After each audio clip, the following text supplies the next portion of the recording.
अस्सलामुअलैकुम नाजरीन, आप देख रहे हैं प्रोग्राम न्यूज़ रिव्यूज़। मैं हूं आपका होस्ट मुनीब हामिद और मेरे साथ मौजूद हैं वेरी प्रेस्टिजियस पर्सनालिटी साजिद इसहाक साहब। आप हैं chairman Pakistan interfaith league. Sir कैसे हैं आप? बिल्कुल ठीक ठाक। आप सुनाएं, खैरियत से अल्लाह का हैं? बहुत करम है। सर, यूनाइटेड स्टेट्स पाकिस्तान से बार बार do more do more do more चाहता क्या है?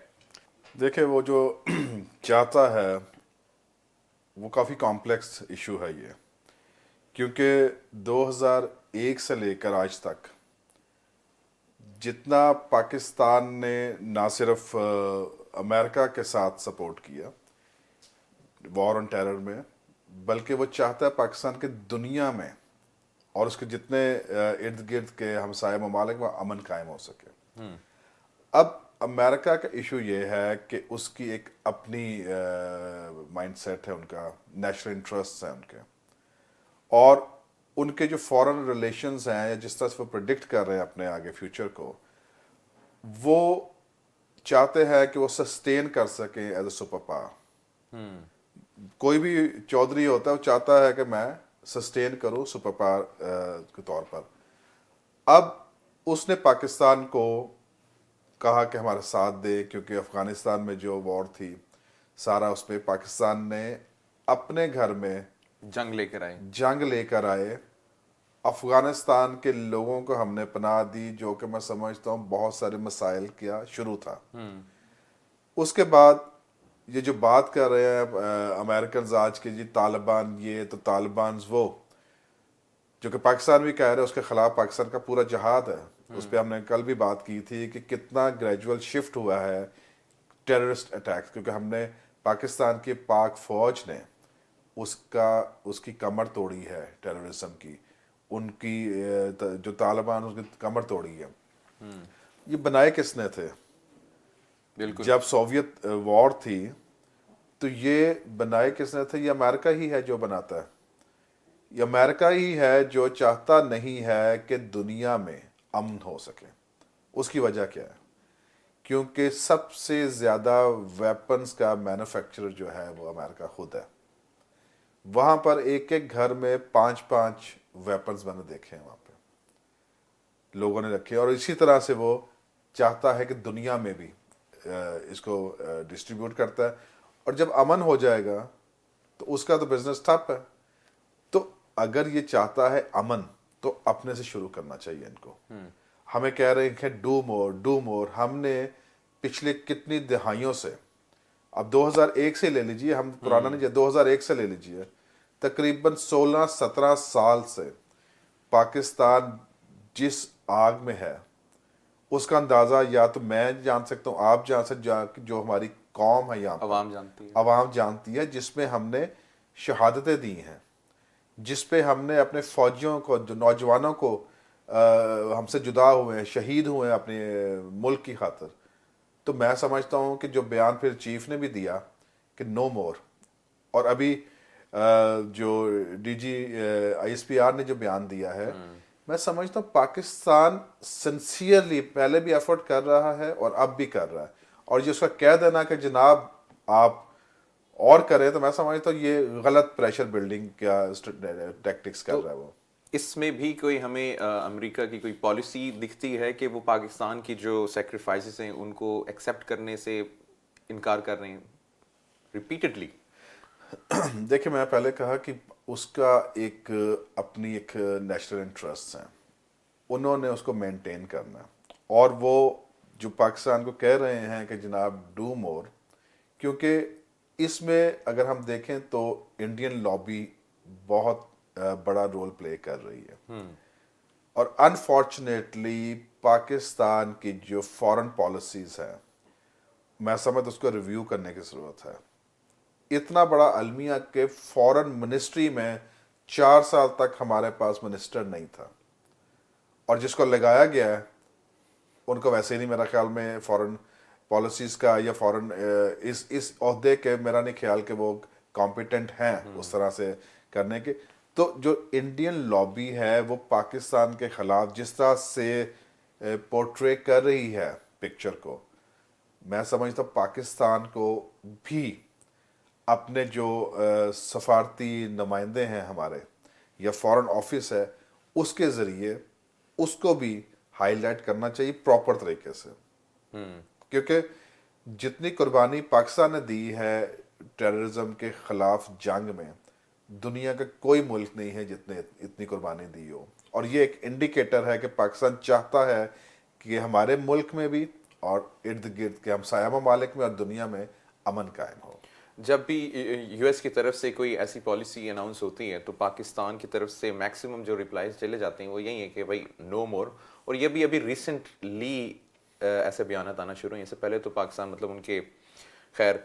लेकिन आपको नहीं लगता कि पाकिस्तान को अब जैसे आपने कहा कि नो मोर से ज़्यादा कुछ अनाउंस करना चाहिए as a policy, as a proper ठोस सी फॉरेन पॉलिसी? मैंने पहले अर्ज किया कि फॉरेन पॉलिसी रिव्यू होने की ज़रूरत है। पाक फौज ने बड़ा क्लियर स्टैंस दिया कि नो मोर।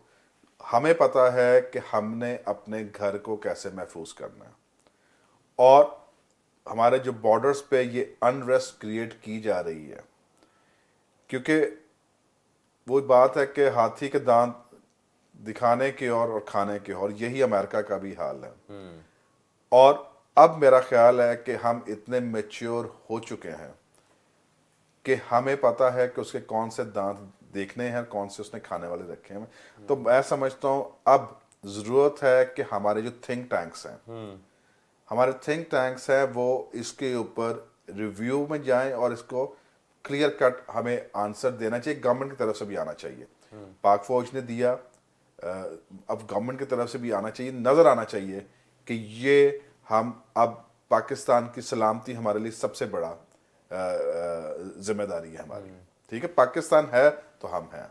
सर इसको अपने हमने फॉरेन मिनिस्ट्री फॉरेन पॉलिसी को हाईलाइट किया, इसके ऊपर हल्का सा इम्पोर्टेंस बताइए ताकि जो हमारी आवाम देख रही है उनको पता लगे कि 4 साल से जो पोजीशन खाली थी फॉरेन मिनिस्ट्री की, उसकी इम्पोर्टेंस क्या है?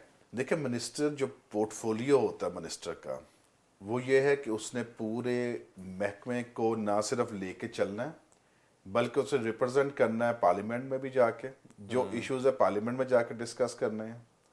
फिर उसने फॉरेन डेलीगेट्स के साथ डिस्कस करना है। और फॉरेन मिनिस्ट्री का ये है कि जितने आपके एम्बेसडर्स हैं पूरी दुनिया में, वो इन कांटेक्ट होते हैं वहाँ मिनिस्ट्री के साथ, और जो गवर्नमेंट का स्टैंस होता है वो डिसेमिनेट होता है उस मिनिस्ट्री से।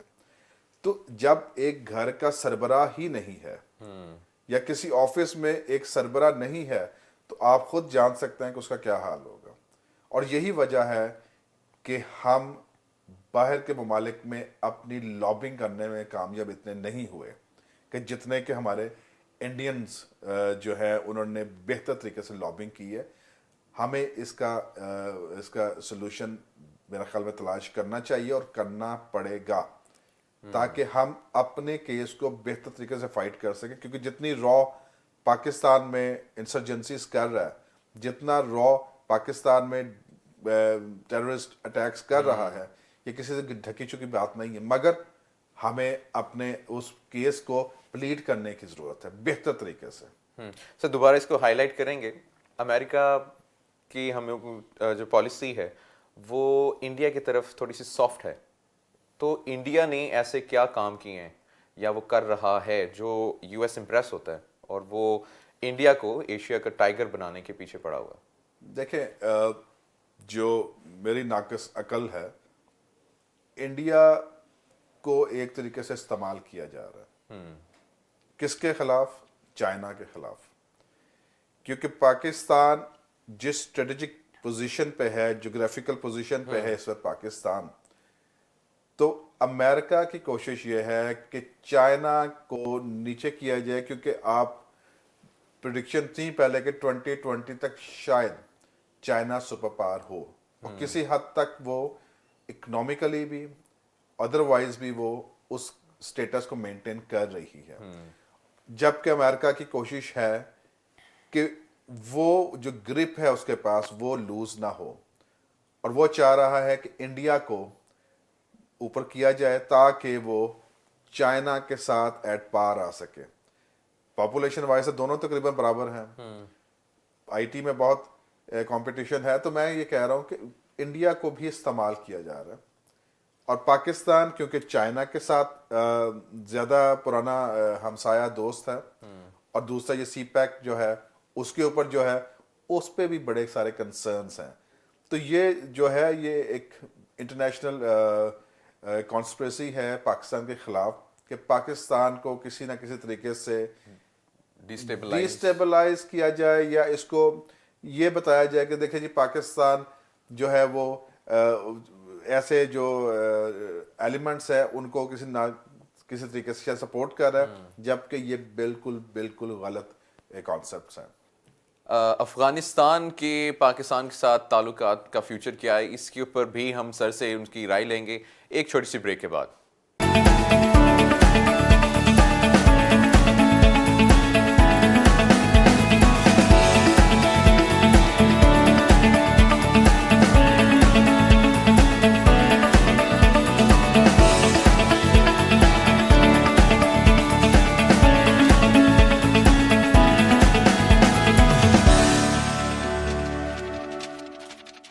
Welcome after the break. बात हो रही थी यूएस इंडिया पाकिस्तान रिलेशंस में। इसमें सर अफगानिस्तान का कितना इम्पोर्टेंट किरदार है, रहा है और रहेगा? देखिए अफ़गानिस्तान का हमेशा से इम्पोर्टेंट रहा है किरदार, क्योंकि हम तकरीबन 1500-1600 किलोमीटर की बॉर्डर शेयर कर रहे हैं उसके साथ, और जिस पे कोई फेंसिंग नहीं है। और जितना रिसोर्सेज वहाँ पे यूटिलाइज होते हैं वो सारे पीस को मेंटेन करने के लिए, तो मैं समझता हूँ उसका एक रोल बहुत बड़ा रहता है। ये एक चीज़ है। मगर दूसरा ये है कि जितना टेररिज्म प्रमोट कर रहा है अफ़गानिस्तान, हक्कानी नेटवर्क की शाखें अफ़गानिस्तान से मिलती हैं, और वहाँ से जब ऑपरेट करते हैं ये पाकिस्तान को डिस्टेबलाइज करने के लिए। क्योंकि पहले हमने जिक्र किया कि पाकिस्तान जिस जोग्राफिकल पोजीशन पे है वहाँ पे सेंट्रल एशिया का एग्जिट आपको मिलता है यहाँ से पाकिस्तान से।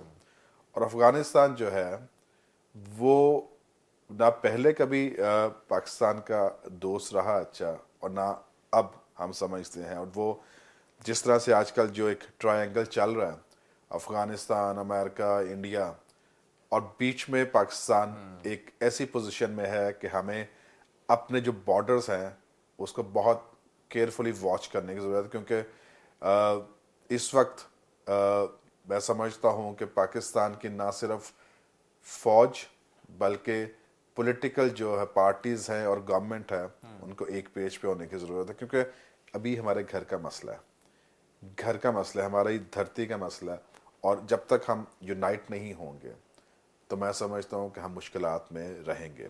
आपको पॉलिटिकल व्यूज़ चेंज हो सकते हैं, डिफरेंट हो सकते हैं, डेमोक्रेसी का है, मगर एक नेशनल एजेंडा हमारा होना चाहिए जिस पे हम सब मुत्तफिक हैं। और मैं समझता हूँ कि इस चीज़ पर कि हमारे बॉर्डर्स को सिक्योर होना चाहिए, मैं समझता सारी पाकिस्तानी कौम और सारी पॉलिटिकल पार्टीज़ मुत्तफिक हैं इसके ऊपर। Just a quick question, Afghanistan कहता है पाकिस्तान से दहशतगर्द आके उन पे हमला करते हैं, और पाकिस्तान कहते हैं अफगानिस्तान से दहशतगर्द इधर आते हैं, तो इसका अल्टीमेट सोल्यूशन क्या है और पाकिस्तान को क्या पॉलिसी अपनानी चाहिए विद अफगानिस्तान?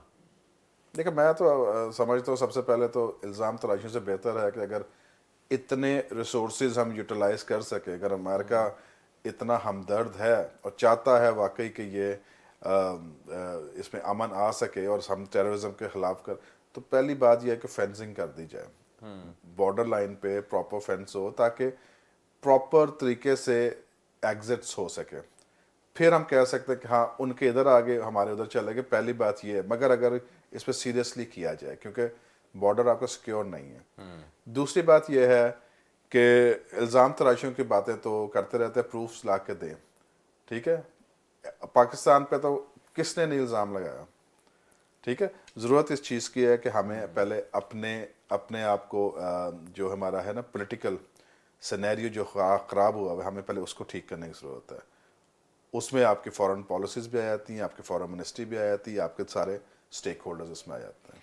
चलिए सर, मूविंग द डिस्कशन, एक और नई पेशरफ हुई थी आज सेनेट में, डिलिमिटेशन बिल पास हुआ है। इसको कैसे देखते हैं? इलेक्शंस अब हो जाएंगे बर वक्त? देखें, ये जो बिल पास हुआ है, सबसे पहले तो इस पर काफ़ी सारे हमें राब्ते लोग कर रहे हैं, कुछ कंसर्न्स हैं उनके, क्योंकि उन्होंने जब भी शो किया है इसमें मुख्तलिफ सूबों में सीट्स की एलोकेशंस की हैं उन्होंने, और फेडरल में एक सीट बढ़ा दी है, 2 की बजाय 3 कर दी हैं, और किसी जगह उन्होंने एडजस्टमेंट्स की हैं। मगर एक हैरत की बात इसमें यह है कि इसमें माइनॉरिटीज़ का जिक्र नहीं है इस बिल में, अच्छा। जबकि जो माइनॉरिटीज़ हैं तकरीबन 10 सीटें उनकी हैं, और ये आज से नहीं, ये तो 98 से चलती आ रही 10 सीटें उनकी। अब ये तो वही जवाब दे सकते हैं कि भाई 10 जो सीट्स हैं माइनॉरिटी, वो इसमें क्यों नहीं शामिल की गई। खदशात लोगों को ये हैं कि कहीं वो जो नुमाइंदगी थी वो ख़त्म ही ना कर दें माइनॉरिटीज़ की, जबकि मैं समझता हूँ ऐसा नहीं होगा, क्योंकि अगर ख़त्म करेंगे तो फिर झंडे में जो हमारा रंग हमने दिया हुआ है पाकिस्तान में माइनॉरिटी, वो तो बिल्कुल एक्सक्लूड हो जाएगा। दूसरी बात यह कि माइनॉरिटीज़ का मजहबी अक़लियतों का एक मुतालबा था कि हमारी जो नशिस्तें हैं उसको 5% कोटे के हिसाब से बढ़ाया जाए। अब पाकिस्तान में जब सेंसस आपके 98 में हुए थे, तब के हिसाब से 10 सीटें अभी तक एलोकेट हुई हैं। अब जबकि पाकिस्तान की आबादी अगर वो उस वक्त 10 करोड़ थी या 12 करोड़ थी, आज 20 करोड़ हो गई है, तो क्वेश्चन ये है कि क्या माइनॉरिटीज़ की आबादी नहीं बढ़ी।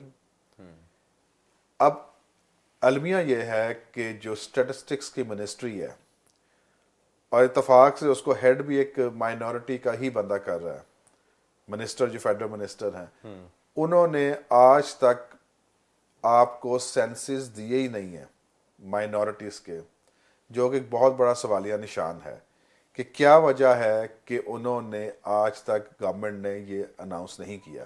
तो इसमें गवर्नमेंट की बददियानती नज़र आती है। ये नहीं चाहते कि माइनॉरिटीज़ को इक्वल रिप्रेजेंटेशन दी जाए। अनफॉर्चुनेटली ये बयानबाजी तो बहुत करते हैं कि हमने ये कर दिया, हमने वो कर दिया, ये तो जो उनका ड्यू राइट है माइनॉरिटीज़ का, जो कि एक वफादार पीसफुल लोग हैं यहाँ पे, जिन्होंने पाकिस्तान को तश्कील में भी और क़याम में भी बहुत कुर्बानियाँ दी हैं, और उसके उनको आप इग्नोर कर रहे, उनकी पॉपुलेशन आप बता ही नहीं रहे कि वो जी बड़ी है कि नहीं बड़ी। तो अगर ये नीयतों के साथ करे ना काम, तो पाकिस्तान में कम से कम नेशनल असेंबली में तकरीबन 15 सीट्स माइनॉरिटीज़ की एलोकेट होनी चाहिए, यानी कि 5 सीट्स का और इजाफा होना चाहिए। जब ये इनकी पॉलिटिकल विल होती है तो ये डिसक्वालीफाइड बंदे को भी कहते हैं कि प्रेसिडेंट बन सकता है अपनी पार्टी का, आधे घंटे में हो जाता है। मगर जो एक जेन्युइन डिमांड है उसको इग्नोर किया जा रहा है। तो ये मैं समझता एक क्वेश्चन मार्क है और इनकी नीयतों को शो करता है। अभी हम देखते हैं, वेट करते हैं कि इस बिल को फर्दर अमेंडमेंट आती है कि नहीं, माइनॉरिटीज़ के लिए क्या कर रहे हैं ये लोग। ये बिल्कुल बहुत इम्पोर्टेंट चीज़ हाईलाइट की आपने, और हम रिक्वेस्ट करते हैं गवर्नमेंट से कि इसके ऊपर सीरियस नोटिस लिया जाए और इसके ऊपर बाकायदा एक्शन किया जाए। माइनॉरिटीज़ बिल्कुल उतने ही पाकिस्तानी जितने मैं हूँ, आप हैं या हम सब हैं।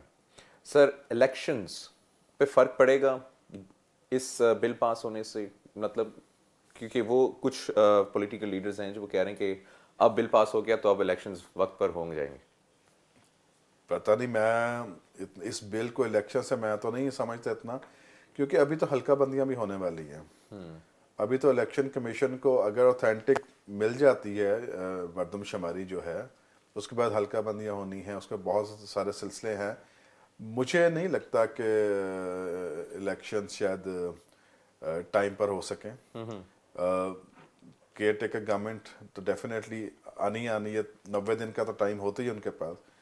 मगर अभी बहुत सारे ऐसे इसमें मसले मसाइल हैं जिसमें सारों का कंसेंसस होना बड़ा ज़रूरी है, क्योंकि सिंध वाले कह रहे हैं कि हमें नहीं मंजूर, क्योंकि जो सेंसस आए हैं उसमें उनकी आबादी कम हो गई है। तो ये तो अपनी मर्ज़ी के ही सेंसस बनाए गए हैं इसमें, तो अभी मेरा नहीं ख्याल कि सारे ऑन बोर्ड आए हैं इसके ऊपर। तो फ़र्ज़ करें सर कि इलेक्शंस अनाउंस हो जाते हैं ऑन टाइम, कुछ पॉलिटिकल पार्टीज़ इसके हक में हैं और कुछ इसके हक में नहीं हैं। अगर नून लीग इलेक्शंस अनाउंस कर देती है तो ऑब्वियसली इलेक्शंस मुतनाज़ा हो जाएंगे। तो क्या ये प्रोसेस कैरी कर सकेंगे, नून लीग इसको डिफेंड कर सकेंगी? देखिए, मेरे ख्याल सारी पॉलिटिकल पार्टीज चाह रही हैं कि इलेक्शंस हों और वो तैयारी में भी हैं। मगर इस दफ़ा इलेक्शन कमीशन को बड़ा केयरफुली इसको हैंडल करने की ज़रूरत है। और मैं तो चाहूँगा कि अगर वो बायोमेट्रिक जो है उसको इन प्लेस करें, क्योंकि पिछली दफ़ा हमने देखा कि बहुत सारे फेक वोट्स पड़े और किसी भी पॉलिटिकल पार्टी ने उसको शफाफ इलेक्शंस नहीं कहा, सिवाय नून लीग के। सवाए नून ने, इन्होंने भी नहीं कहा, क्योंकि इन्होंने जो लिस्टें बना के भेजी थी उसके बाद दोबारा से लिस्ट बनाई कि इतने वोट कैसे पड़ गए हमें।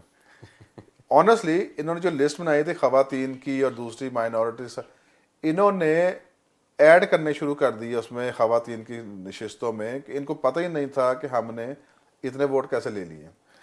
तो ये तो अलमिया है कि ये जो पिछला इलेक्शन है किसी पॉलिटिकल पार्टी ने इसको ऑन नहीं किया, उसकी शफाफियत को, कि वो शफाफ इलेक्शंस नहीं थे। तो अगर इस तरह के ही इलेक्शंस होने हैं तो मैं समझता हूँ फिर 4 साल 5 साल फिर स्ट्रगल में लगे रहेंगे लोग कि ये गलत हो गया, वहाँ गलत हो गया। तो इसमें इलेक्शन कमीशन का बहुत बड़ा रोल बनता है और बड़ा केयरफुल इस दफ़ा करना पड़ेगा। और उसके लिए ज़रूरी है कि बायोमेट्रिक सिस्टम हर जगह पे सारे पोलिंग स्टेशंस पे हो और इट विल टेक टाइम। तो आपको लग रहा है कि ये अगर तो ये कर लेते हैं, अगर तो ये करते हैं तो मुझे लगता नहीं है कि टाइम पे इलेक्शंस होंगे। चलें सर, ताहिरुल कादरी ने भी डेडलाइन दी है गवर्नमेंट को, शहबाज शरीफ और रना सनाउल्लाह के रेजिग्नेशंस डिमांड किए हैं। इसके ऊपर डिस्कशन करेंगे एक छोटे से ब्रेक के बाद।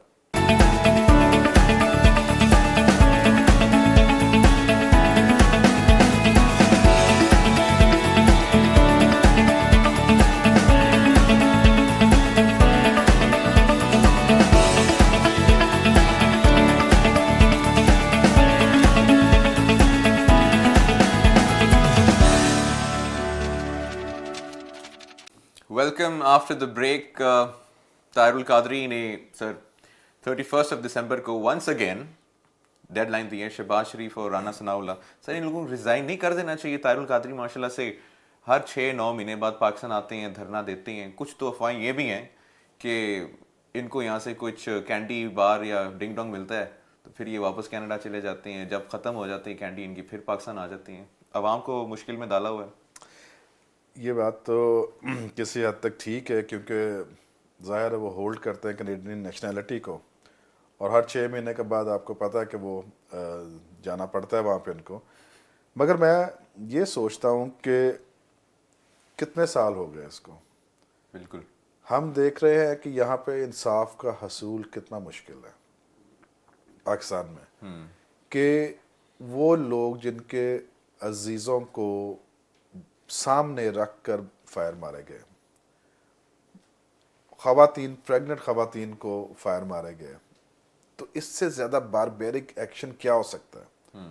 और फिर हम देखते हैं कि हठधर्मी गवर्नमेंट की बड़े बड़े बयान आए सीएम के कि अगर हो गया, निकल आया तो मैं रिज़ाइन कर दूंगा, तो मैं वैसे कर दूंगा। अब देखें 12 घंटे तक तकरीबन वहाँ पर पुलिस क्या कहते हैं, दहशत गर्दी करती रही, पुलिस गर्दी करती रही।